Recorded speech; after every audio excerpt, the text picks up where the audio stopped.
Jagannath public school रे पालित है शिशु दिवस। छात्र छात्री द्वारा मंचस्थ है नाटक मोबाइल भूत।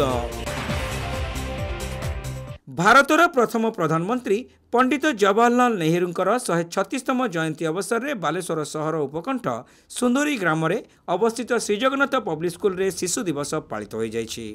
एही परिप्रेक्षी में आयोजित कार्यक्रम में विशिष्ट कवि नाट्यकार श्रीदेव मुख्य अतिथि भाव जोगदे नेहरूंकर उच्च शिक्षा सहित विशाल भारतवर्ष गठनर उच्च आकांक्षा पृथ्वीर कोण अनुकोण में भारत को चर्चार शीर्ष स्तर में पहुंचाई पारिछि बोली जुक्ति दर्शाइथिले।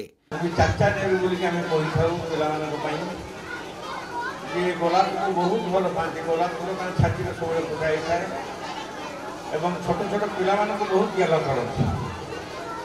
जवाहरलाल नेहरू किए कौन कौन ताकर भित्तिभूमि थिला कोठी से पाठ पढ़ी एवं पाठ पढ़ला परे भारतवर्षर प्रथम प्रधानमंत्री हेले। ये सब कथार बाप माँ आ शिक्षक शिक्षयित्री मैंने छोट छोट पिला शिखई पारे आगामी दिन में ये पिला माने आहरी विकसित है बोली मोर विश्वास।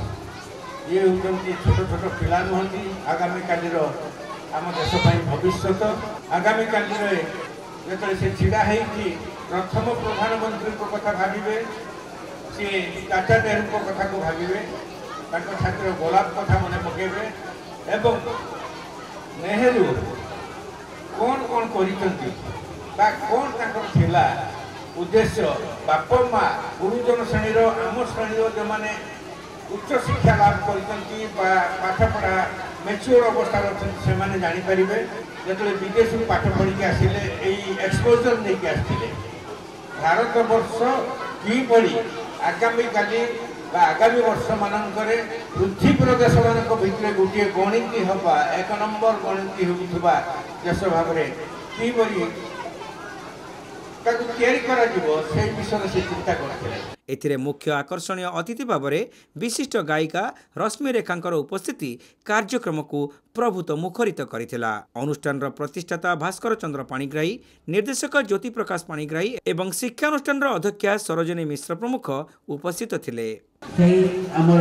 पूर्वतन प्रधानमंत्री पंडित जवाहरलाल नेहरू जन्म दिवस पालन उपलक्ष्य जो प्रस्ताव दिखाई आमर आज शिशु माने आसंता काली भविष्य भारतर भविष्य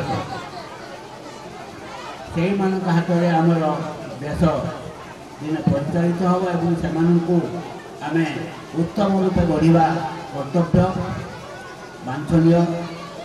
सुतरां जन्मदिन को से उत्सर्ग करते शिशु दिवस रूपे आज देश आम राज्य में विभिन्न स्कूल कॉलेज मानक आज शिशु दिवस पालन आम अवसर में आम अनुष्ठान में पालन कर गोटे खुशी कथा।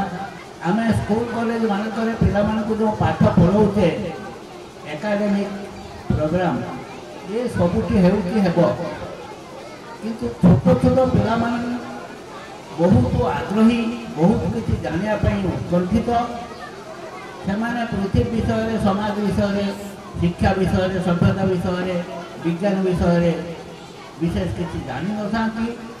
अल्प बयस पिला से कुनमुन हो चाहूता है सब देखापी व्हाट इज दिस या कौन क्या कौन जो मस्तिष्कर उन्नति अभिवृद्धि केवल शिक्षा नुहे ता सहित अन्य आनुषंगिक कार्यक्रम माध्यम विभिन्न प्रकार शिक्षा देवा वांछनीय। पर आयोजित होइतिबा विभिन्न प्रकार प्रतियोगिता रे कृतित्व लाभ करितिबा 50 रु अधिक छात्र छात्री मानकु मानपत्र और पुरस्कृत करा जायतिला। आयोजित नाटक मोबाइल भूत मंचस्थ होइतिला।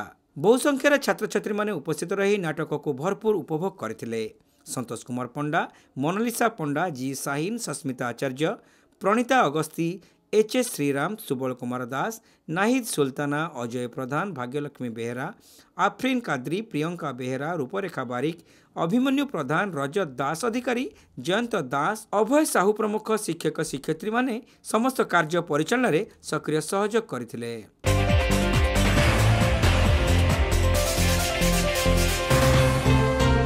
Saint John college of nursing and paramedicals रे एडमिशन चली बैचलर ऑफ फिजियोथेरापी बा बीपीडी कोर्स पई जोगाजोग करंतु। Saint John college of nursing and paramedicals, mission compound, Baleshwar.